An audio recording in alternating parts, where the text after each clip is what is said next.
I have here two versions of the classic 1983 game H.E.R.O. It is a platformer for the good old Atari and was ported to Commodore. Which one's better? How do they compare? Well, let's find out. Let's start with the original Atari 2600 version.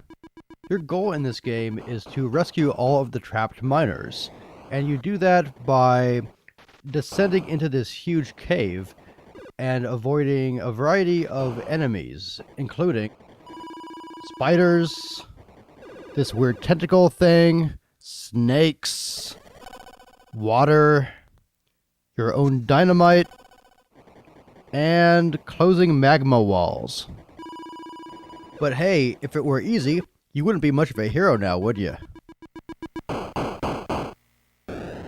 After each stage, you're awarded points for the amount of power you have left, which ticks away, so it's kind of like a time limit, and the number of unused sticks of dynamite. So it pays to go through a level fast, and in the earlier stages, you can find routes that use less dynamite.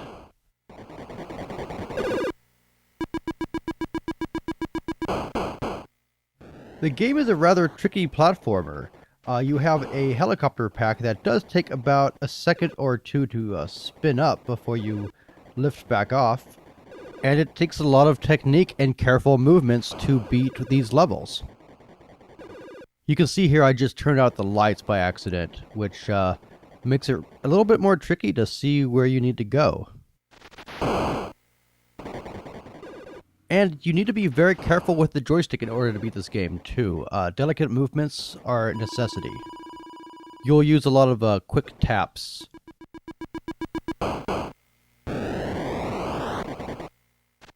Now, people always talk about Pitfall 1 and 2 as being the platform games for the Atari. But I think H.E.R.O is actually a better game than those two. It's a game that I keep coming back to even decades later, where when I boot up Pitfall, I kind of feel like, yeah, it was probably really cool at the time, but to me, it's so repetitive. And H.E.R.O just keeps coming with new levels that increase in complexity, new challenges, all throughout the whole game. And when you beat it, I think there are 20 levels. When you get past the 20th level, it goes into random levels, which is really cool, and gives it a lot of replayability versus something like, say, Pitfall 2. The game gets maze-like, but never enough to be frustrating. As you can see here, you have to go back to the previous screen, and you have to remember which shaft to go up so you don't hit that spider on the right-hand side of the screen there.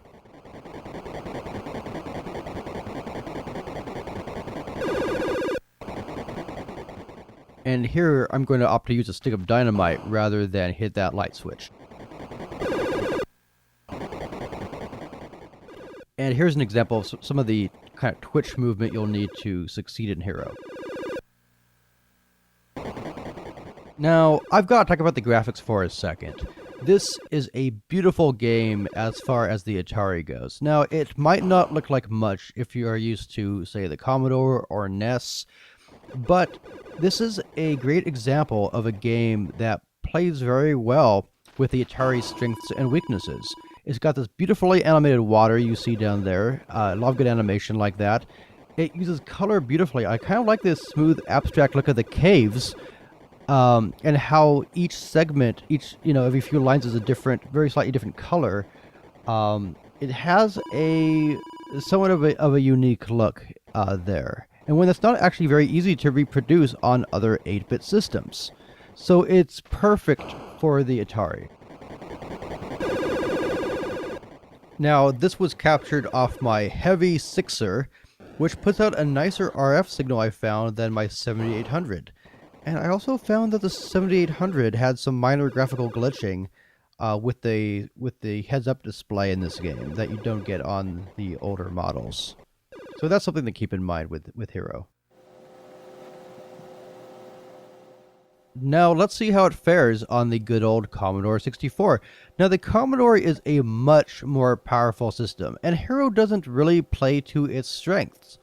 That said, let's see how it kind of holds up compared to the really excellent Atari 2600 version.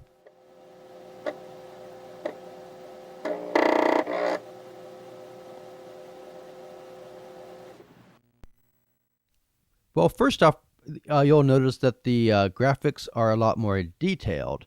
You can see the little nooks and crannies in the rocks. Though the magma walls don't actually flash in this.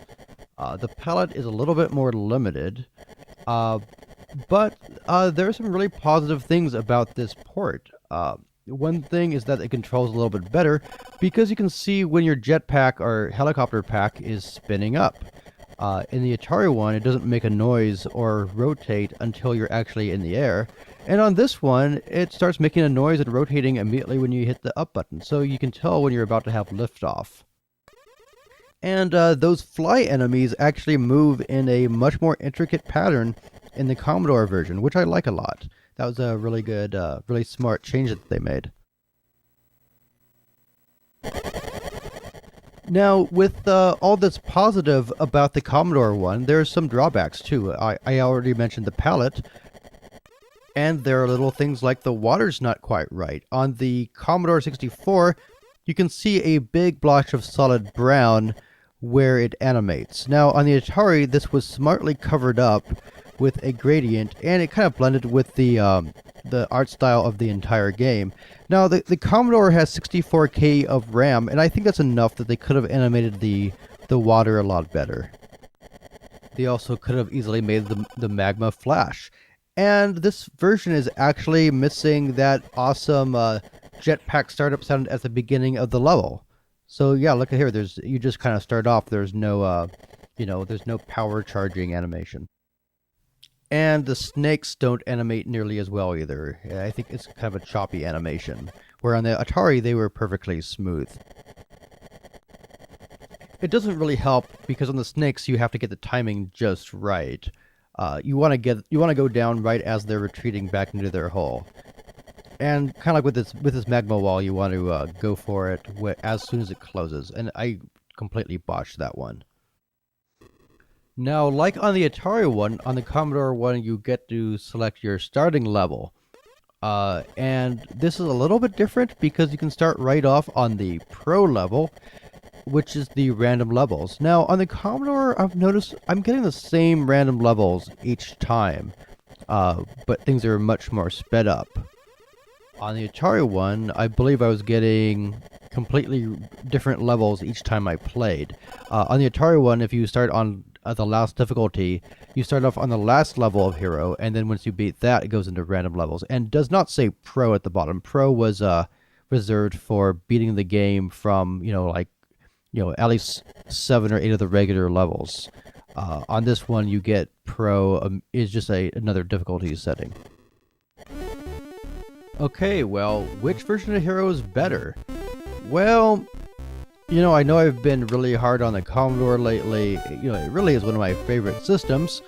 But I think in the case of H.E.R.O again, I might have to go with the Atari one. It has really beautiful minimalist graphics, plays really well, and doesn't have that kind of rushed port feeling that the Commodore one has. Now, they're both really fine versions of a really good game, so you can't really go wrong with either of them, but if I had my choice, I'd go with the Atari one. Alright, thanks for watching. Bye.